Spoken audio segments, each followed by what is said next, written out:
Parti pour être un énième échec en salle de Pixar, qui a décidément du mal à retrouver un public ces dernières années, le bon bouche à oreille et de très bons scores en dehors des États-Unis ont finalement sauvé ce Élémentaire, resté visible au cinéma tout l'été, sans doute aidé aussi par le manque d'alternatives au niveau des films pour enfants sortis depuis le début du mois de juillet. Un succès relatif en salle qui me rend bien entendu heureux, je suis complètement pour le succès des salles de cinéma, et cet été avec notamment l'événement Barbenheimer m'a clairement ravi, mais est-ce que Elemental, ou Élémentaire en français, méritait vraiment d'avoir sa place dans les films les plus vus de 2023 ?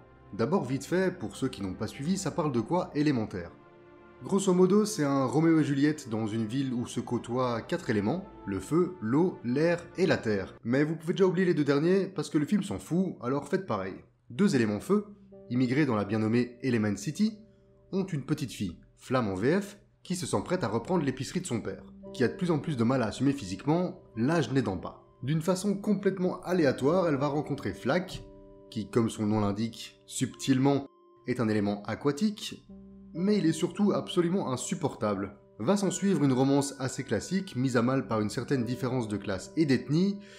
Ouais, c'est West Side Story sans les chansons et si Tony était une grosse pleureuse.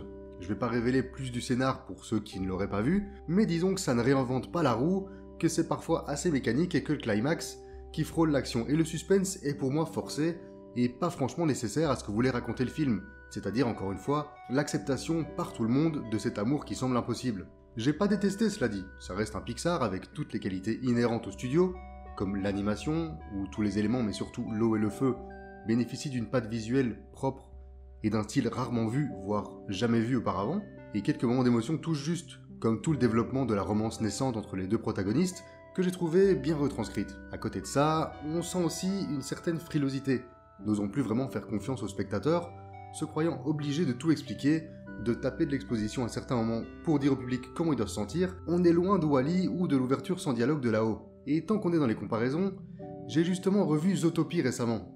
Il faut bien avouer que ce film utilise, à mon sens, bien mieux son concept de ville designée pour répondre aux besoins de différents groupes. Dans Élémentaire, il y a plein de bonnes idées, mais pour moi Disney faisait déjà mieux en 2016. Mais tout ça c'est secondaire. Ce qui doit être bon dans une comédie romantique, parce que si on enlève tous ces artifices, c'est exactement ça, une comédie romantique, avec ses hauts, ses bas, ses doutes, ses moments d'euphorie, ses déchirements et ses retrouvailles. Ce qui est important dans ce genre de film, c'est le couple principal.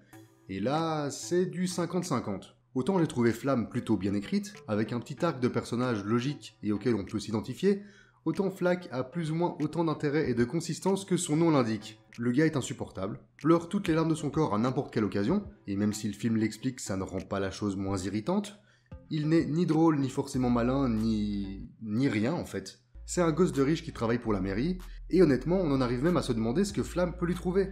À part le fait qu'il choisit de l'aider et qu'il lui fait quelques compliments. Enfin, j'imagine que si son seul autre prétendant c'était cette espèce d'arbuste en pleine puberté, elle a peut-être choisi le moins pire, mais quand même. C'est en fait pas très étonnant que le focus du film soit beaucoup plus sur Flamme, puisqu'elle est directement inspirée du réalisateur, Peterson, dont les parents, immigrés coréens à New York, tenaient une épicerie dans le Bronx, et ne voyaient pas d'un très bon œil l'idée que leur fils puisse marier une américaine. Pixar continue donc sur sa lancée de films autobiographiques avec un gros twist, après Luca ou Alerte Rouge, 2 films très proches de leur réal. Ah, et Peterson avait avant ça réalisé Le Voyage d'Arlo, un film dont je ne peux pas vous parler puisque c'est littéralement le seul Pixar que je n'ai pas encore vu. Cela dit, je suis plus ou moins certain qu'il était beaucoup moins inspiré de sa vie. Le pitch semblait taillé pour la compagnie, eux qui passent leur temps à donner de la personnalité et des émotions à des objets ou des concepts, de Toy Story à vice versa en passant par Cars, mais malheureusement, ici la sauce ne prend pas totalement, se contentant d'être un simple film romantique aux ficelles très classiques et à la multitude de jeux de mots basés sur l'eau ou le feu qui m'ont plusieurs fois donné envie de lancer quelque chose dans ma télé, sauvé par de beaux visuels et quelques bonnes trouvailles dans la ville. Mais pour un Pixar, ça reste très mineur et ça ne mérite pas plus qu'un 12 sur 20. Voilà mon avis rapide sur Élémentaire de Pixar, on en parlera un jour plus en détail dans un cinépop, mais en attendant, je vais aller terminer mes cartons, déménager, et vous préparer la prochaine vidéo, le cinépop Disney sur le bossu de Notre-Dame, qui arrive le week-end prochain.